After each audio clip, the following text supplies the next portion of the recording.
Hello again and welcome to my channel. Today's tutorial is for the Tunisian stitch. It's the basic Tunisian stitch that you can see this this blanket that I've made. I'll just zoom in a little bit so that you can see how the stitch is formed. It's quite an easy stitch to do, although it looks complicated, and it is a little bit like a cross between knitting and crochet, really. So I'll show you the hook that I'm going to use. It's the same as a normal hook at this end, but it's got the long tube with a little bead on the end, so that if you're doing a really wide blanket, all the stitches will sit on this on the tube. So we start with a chain as always, and the chain can be as long as you want the width of your project to be. For this particular tutorial, I'll just do a smaller swatch as always. So I'm just going to chain 1, 2, 3, 4, 5, 6, 7, 8, 9, 10, 11, 12, 13, 14, 15. And as you can see, I've actually worked the chain quite loosely. If you work the chain loose, it stops the work curling at the bottom, but if you do get a curling of your work, you can rectify it by just putting a border around the blanket that you've made. So I'm using at the moment a 6.5mm hook, and I'm working with a double knit yarn. So we don't actually need the tube this particular time, but I'm going to still use the Tunisian hook. So we're going to start by picking up a loop from the second chain from the hook, which is this one here. Just zoom in a little bit. So into the chain, pick up a loop, and we're not going to do anything else with that loop. We're just going to do the same all the way along the chain. Into the chain, pick up a loop, into the chain, pick up a loop, into the chain, pick up a loop, and all the loops stay on the hook. And just carry on all the way along until we get to the end.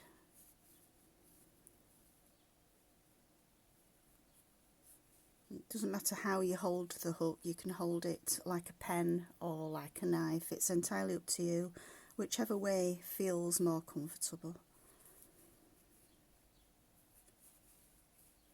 And just carry on picking up a loop from each chain all the way to the end.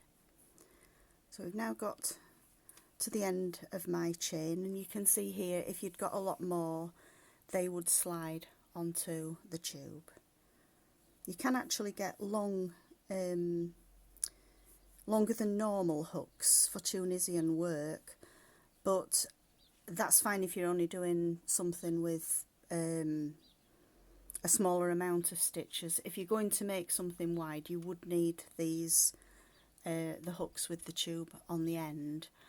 They're quite cheap to pick up. I think I got my set from eBay quite cheaply. I've got a set that are plastic and a set that are bamboo, and I do prefer the bamboo one.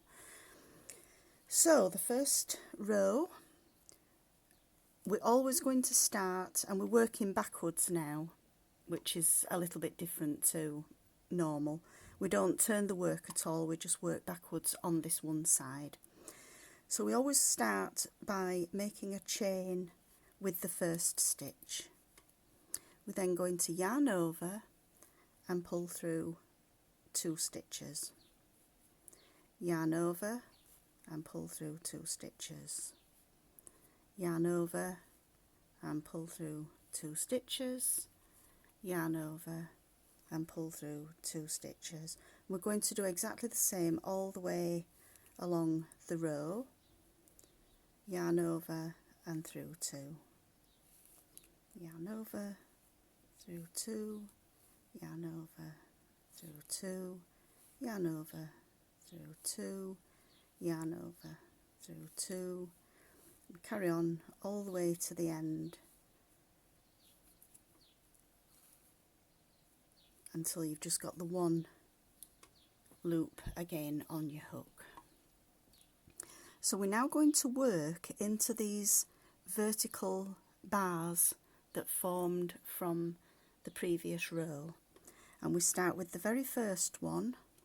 We're going to pick up a loop.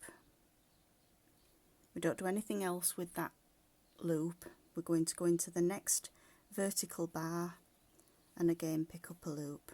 We're going to work the same all the way across the row, picking up one loop from the vertical bars.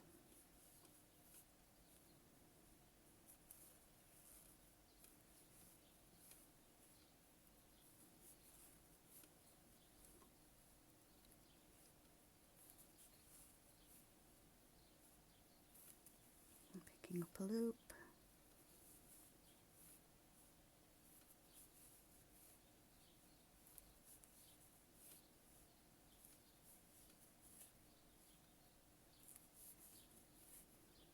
and the final one is this one here. Don't forget that last loop where we pick up another loop.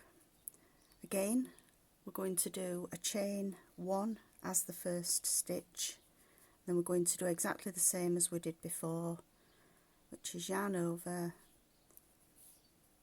and through 2, yarn over, through 2, yarn over, through 2, yarn over, through 2, just carry on all the way across.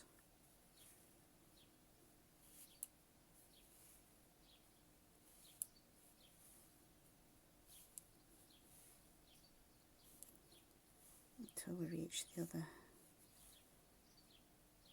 end of the row, where again you go through the last 2, and we've now got the 2 rows that have formed there. The other side, on the reverse side, it actually looks like the purl row of knitting. So you've got a right side and a wrong side.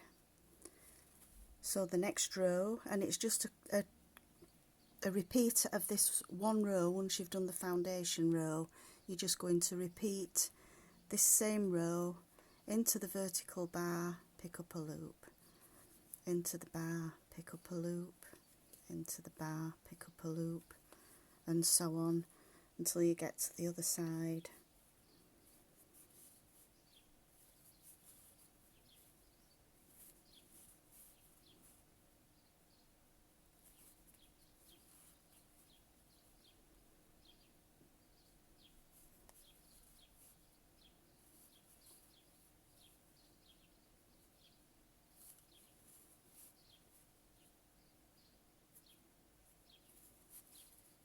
And again, don't forget this very last stitch here, which is the final vertical bar, that we always pick up a loop on that final one.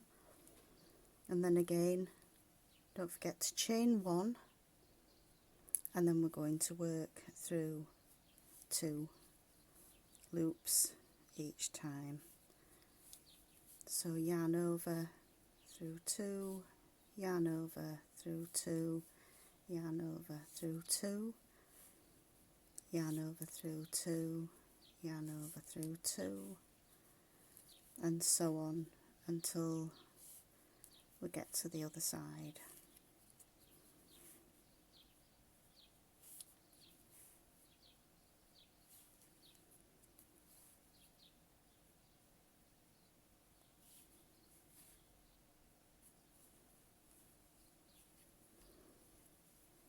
So there you can see the Tunisian stitch working up quite nicely. I've worked excuse me, I've worked a few more rows exactly the same. Because I'm using a variegated colour changing yarn, I'm just going to show you what happens to the pattern when you're using a yarn that changes colour. So the first stitch is the chain, and then we're going to work through 2 across the row. You soon get into the rhythm of this stitch, and it does work up quite quick really, once you've got into the rhythm of just yarn over through 2, yarn over through 2. The only thing you need to remember is on the start row, sorry, on the first stitch on the backwards yarn overs, you do need to do the 1 chain as the first stitch. So there we have the Tunisian stitch. I hope you've enjoyed this tutorial.